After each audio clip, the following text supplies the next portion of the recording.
Hola, soc l'Adam García González, actual estudiant de segon de batxillerat de l'Escola FEDAC Narcís i m'encanta investigar en els àmbits de la tecnologia i de l'enginyeria.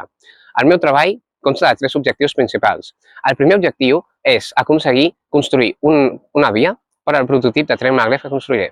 El segon objectiu del meu treball és fer que el tren pugui levitar magnèticament per tota la secció de la via.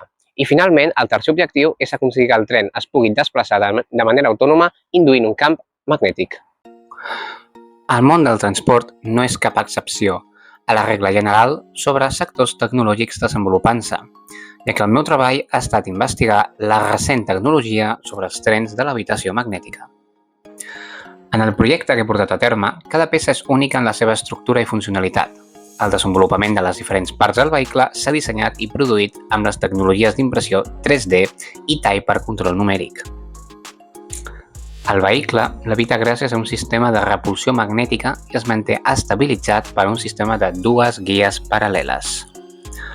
Aquest tren s'hauria d'impulsar fent ús d'electroimants i plaques tals com ponts H i ESP32. Així doncs, cal destacar que un corrent elèctric circula per l'electroimant i indueix un camp magnètic que permetrà que el tren es desplaci per la secció longitudinal donant-li un impuls. Si s'inverteix el sentit del corrent elèctric, llavors s'aconseguirà l'efecte contrari fent que el vehicle freni o canviï el seu sentit de desplaçament una vegada que estigui aturat.